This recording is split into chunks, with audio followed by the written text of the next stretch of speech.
মদ্রিচের স্বপ্নভঙ্গ। 16 বছরের নকআউট অভিশাপ ভেঙে অস্ট্রিয়াকে গুড়িয়ে দিল স্পেন।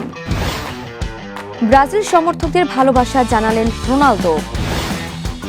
মাঠের তারকা গ্যালারির আবেগ আর ঘরে ঘরে ফুটবল উন্মাদনা। দর্শক স্বাগত বিশ্বকাপ ঘিরে কালের কণ্ঠে বিশেষ আয়োজন বিশ্বকাপ বুলেটিনে আপনাদের সাথে আছি আমি আরিফা জাহান পিনন। সব আয়োজন ও খবর নিয়ে শুরু করছি আজকের পর্ব।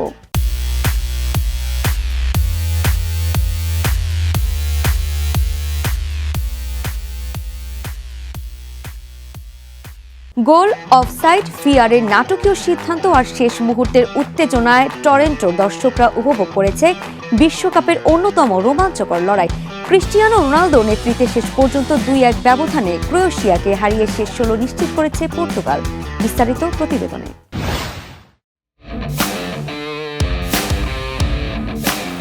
টরন্টোয় বিশ্বকাপের শেষ 32-এর রুদ্ধশ্বাস ম্যাচে শুরুটা হয়েছিল গোলশূন্য এক প্রথমার্ধ দিয়ে, যেখানে ক্রোয়েশিয়ার জমাট রক্ষণ ও গোলকিপার ডোমিনিক লিভাকোভিচের দৃঢ়তায় পর্তুগালের সব আক্রমণ ব্যর্থ হচ্ছিল।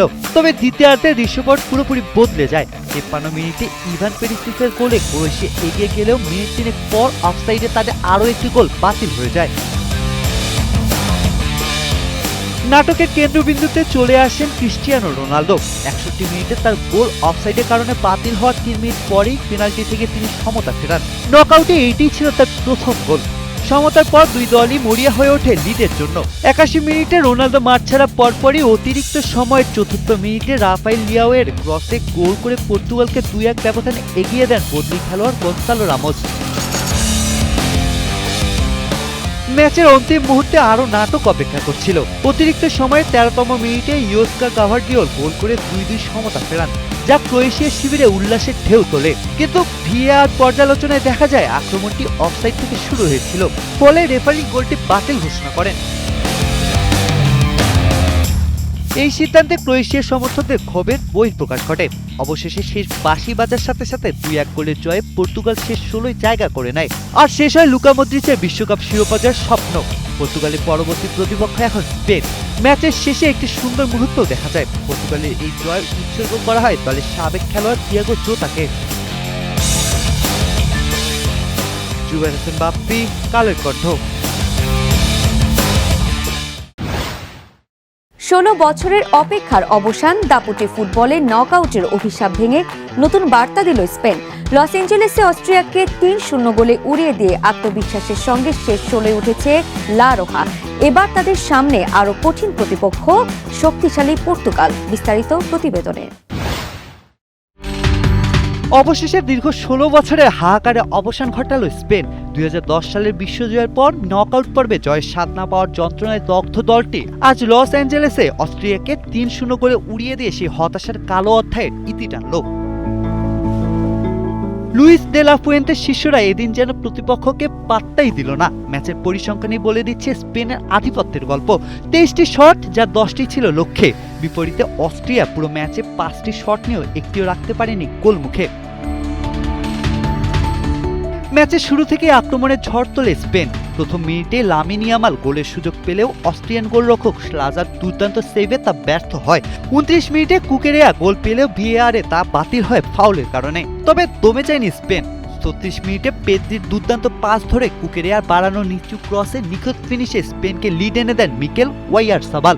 এটি ছিল চলতি বছরের তার 16তম আন্তর্জাতিক গোল। প্রথমার্ধে যোগ করার সময়ে বায়ার্নার ফ্রিকিক পোস্টে লেগে ফিরে আসলে ব্যবধান আর বাড়েনি। দ্বিতীয়ার্ধে অস্ট্রিয়া সমতায় ফেরার সেরা সুযোগ পেলেও 61 মিনিটে কালাইজিসের হেড ক্রসবারের ওপর দিয়ে চলে যায়। সুযোগ হাতছাড়া করার মাসুল দিতে বেশি সময় লাগেনি অস্ট্রিয়াকে। 66 মিনিটে পেদ্রো হেড দিয়ে বল জালে জড়িয়ে স্পেনের জয় নিশ্চিত করেন। এটি ছিল জাতীয় দলের হয়ে পেদ্রো পোরোর প্রথম গোল। ম্যাচের 89 মিনিটে কুকেরিয়ার পাস ধরে নিজের দ্বিতীয় গোল করে ওয়াইয়ারসাবাল 3-0 ব্যবধানে জয় নিশ্চিত করেন। এই জয়ে শেষ 16 জায়গা করে নিল স্পেন, যেখানে তাদের পরবর্তী প্রতিপক্ষ পর্তুগাল। আজকের এই দাপুটে পারফরমেন্সে স্পেন জানিয়ে দিল তারা আবার বিশ্বমঞ্চে রাজত্ব করতে প্রস্তুত। জুবায়ের হোসেন বাপ্পি, কালের কণ্ঠ।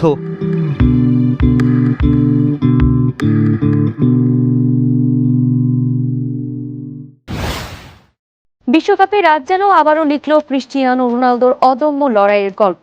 ক্রোয়েশিয়াকে 2-1 গোলে হারিয়ে শেষ 16 জায়গা নিশ্চিত করেছে পর্তুগাল। আর সে জয়ের ক্যানভাসে পেনাল্টি থেকে গোল করে নিজের বিশ্বকাপ গোল সংখ্যা 11-তে তুলেছেন পর্তুগিজ অধিনায়ক। এদিকে রোনালদোর স্বপ্নের যাত্রা এগিয়ে চলল, অন্যদিকে ফুটবল ইতিহাসের অনন্য কারিগর লুকা মডরিচের বিশ্বকাপ অধ্যায়ের শেষ পাতায় নেমে এলো বিষাদের পর্দা।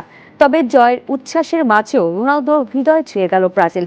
কাজে টিভিকে দেয়া সাক্ষাৎকারে তিনি জানালেন, ব্রাজিলের মানুষের সঙ্গে কথা বলা তার কাছে সবসময় বিশেষ অনুভূতির।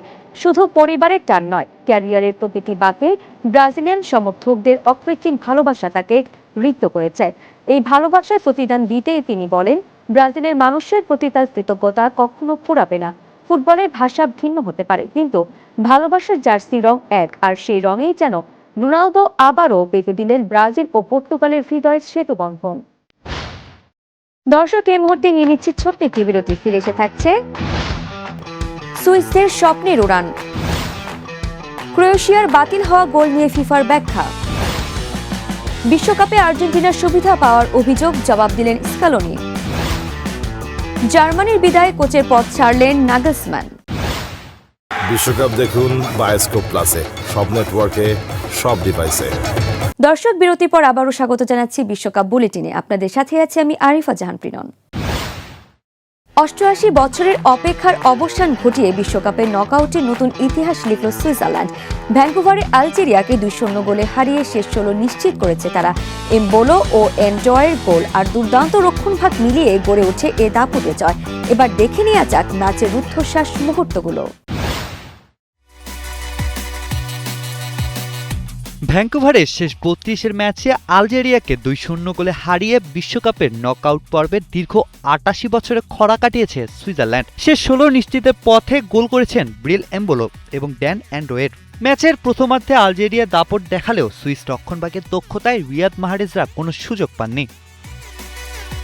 10 মিনিটেই মানজাবির দুরন্ত গতি এবং ক্রসে এমবোলো গোল করে সুইসদের লিড এনে দেন। প্রথমার্ধে আলজেরিয়া ম্যাচে ফিরে আসার চেষ্টা করলেও সুইস ডিফেন্স তাদের কোনো পাত্তাই দেয়নি। বিরতির পর 46তম মিনিটে ফরেস্টের উইঙ্গার অ্যান্ড্রয়ের দুর্দান্ত শটে ব্যবধান দ্বিগুণ করে সুইজারল্যান্ড। ম্যাচের শেষ দিকে সুইজারল্যান্ড তৃতীয় গোল করার সুযোগ পেলেও ফাবিয়ান রিডার সহজ সুযোগ নষ্ট করেন। তবে সার্বিকভাবে সুইসরা দাপুটে ফুটবল খেলেছে। এই জয়ের ফলে সুইজারল্যান্ড আগামী মঙ্গলবার রাতে নকআউট পর্বের দ্বিতীয় ম্যাচে মুখোমুখি হবে কলম্বিয়া অথবা ঘানার। এদিকে নিউক্যাসল ইউনাইটেড মানজাবির দিকে নজর রাখছে। সুইসদের হয়ে খেলা মানজাম্বি দুর্দান্ত ফর্মে আছেন। টুর্নামেন্টের ইতিহাসে সর্বকনিষ্ঠ খেলোয়াড় হিসেবে 5 গোল অবদান রেখেছেন 20 বছর বয়সী এই ফুটবলার। মানজাম্বির গতি ও পারফরমেন্স ভবিষ্যতে ইংলিশ প্রিমিয়ার লিগে তার জায়গা করে নেওয়ার উজ্জ্বল ইঙ্গিত দেয়। সুইজারল্যান্ডের এই জয়টি তাদের ফুটবলের ইতিহাসে এক মাইল ফলক। দীর্ঘদিনের ফর্মের খরা কাটিয়ে তারা এখন স্বপ্নের পথে এগোচ্ছে। ভ্যাঙ্কুভারের গ্যালারি সুইসদের উল্লাস মুখরিত ছিল। এবার দেখার পালা তারা নিজেদের বিশ্বকাপ জয়ের স্বপ্ন বাস্তবে রূপ দিতে পারে কিনা। জুবাইর হোসেন বাপ্পি, কালের কণ্ঠ। পর্তুগালের বিপক্ষে ক্রোয়েশিয়ার বাতিল হওয়া গোল নিয়ে বিতর্কের পর আনুষ্ঠানিক ব্যাখ্যা দিয়েছে ফিফা। সংস্থাটি জানিয়েছে, বিশ্বকাপের অফিসিয়াল অ্যাডিডাস ট্রায়োন্ডা বলের কানেক্টেড বল প্রযুক্তি ইগোর মাতানোভিচের সূক্ষ্ম স্পর্শ শনাক্ত করে। এরপর সেমি অটোমেটেড অফসাইড প্রযুক্তিতে দেখা যায় সেই মুহূর্তে মারিও পাচালিস অফসাইডে ছিলেন। তাই ভিআরের পরামর্শে ইওস্কো ভার্দিওলের গোল বাতিল করা হয়। যোগ করার সময় শেষ দিকে রেফারি প্রথমে গোলের সংকেত দিলেও প্রযুক্তিগত বিশ্লেষণের পর সিদ্ধান্ত বদলে যায়। ফিফার মতে, বলের ভেতরের মোশন সেন্সর ক্ষুদ্রতম স্পর্শ শনাক্ত করতে সক্ষম। পাড়া মহল্লার ফুটবলে যেমন কমিটি দল তকমা ঘুরে বেড়ায়, তেমনি কাতার বিশ্বকাপের পর থেকে সেই অভিযোগের ভার বইছে আর্জেন্টিনাও। সামাজিক যোগাযোগ মাধ্যমে প্রায় দাবি ওঠে আলবি সেলেস্তারা নাকি টুর্নামেন্টে বিশেষ সুবিধা পায়। তবে এমন অভিযোগকে একেবারে গুরুত্ব দিতে নারাজ Argentina coach Lionel Scaloni. Cape ভার্দের বিপক্ষে শেষ 32-এর ম্যাচের আগের সংবাদ সম্মেলনে স্কালোনি বলেন, এখন যে কেউ প্রমাণ ছাড়া ইন্টারনেটে কিছু লিখে মুহূর্তে তা ভাইরাল করে দিতে পারে। তার মতে, ছোট একটি গুঞ্জনও সামাজিক মাধ্যমে তুষার ধসের মতো ছড়িয়ে পড়ে। তাই এইসব নিয়ে মাথা ঘামানোর কোনো মানে নেই। 48 বছর বয়সী এই কোচের বিশ্বাস, মাঠের সত্যের চেয়ে বড় কোনো গল্প নেই। তাই তার পরামর্শ, সামাজিক মাধ্যম থেকে দূরে থাকলে অকারণ বিতর্ক দূরে থাকবে। স্কালোনির ভাষায়, সোশ্যাল মিডিয়া না দেখলেই হলো। না দেখলে এসব গুঞ্জন আপনাকে স্পর্শ করতে পারবে না। মাঠে উত্তর দেয়াই তার দলের একমাত্র লক্ষ্য। বিশ্বকাপ থেকে জার্মানির বিদায়ের পর উইলিয়ান নাগলসম্যান বলেছিলেন তিনি পালিয়ে যাওয়ার মানুষ নন, দলকে আবারও ঘুরে দাঁড় করাতে চান। কিন্তু সেই ইচ্ছার পরিণতি হলো বিদায়ে। জার্মান সংবাদ মাধ্যম বিল্ড জানিয়েছে জাতীয় দলে কোচের পদ ছাড়তে হয়েছে 38 বছর বয়সী এই কোচকে। যদিও জার্মান ফুটবল কর্তৃপক্ষ এখনো আনুষ্ঠানিক ঘোষণা দেয়নি, তবে তার উত্তরসূরি হিসেবে ইউর্গেন ক্লপের নাম জোরালোভাবে আলোচনায়। 2014 সালে বিশ্ব চ্যাম্পিয়ন হওয়ার পর থেকে বিশ্বকাপে জার্মানির পথ যেন কাটায় ভরা। টানা 2 আসরে গ্রুপ পর্ব থেকে বিদায়ের পর এবার শেষ 32-এ উঠলেও প্যারাগুয়ের বিপক্ষে টাই ব্রেকারে 4-3 ব্যবধানে হেরে থেমে যায় চারবারের বিশ্ব চ্যাম্পিয়নদের স্বপ্ন। সেই ব্যর্থতার দায় গিয়ে পড়ে নাগলসম্যানের কাঁধে। 2023 সালের সেপ্টেম্বরে দায়িত্ব নেওয়া নাগলসম্যানের চুক্তি ছিল 2028 সালের জুলাই পর্যন্ত, কিন্তু মেয়াদ শেষ হওয়ার অনেক আগেই ইতি টানতে হলেও তার কোথায়। তার অধীনে জার্মানি খেলেছে 37টি ম্যাচ, তবে বিশ্বকাপের হতাশায় শেষ পর্যন্ত ডুবিয়ে দিল তরুণ এই কোচকে। দর্শক, বিশ্বকাপ বুলেটিনের আজকের আয়োজন এখানেই শেষ করছি। খেলাধুলার সর্বশেষ বিশ্লেষণ ও আপডেট পেতে ভিজিট করুন কালের কন্ট্রি ফেসবুক পেজ এবং ইউটিউব চ্যানেল।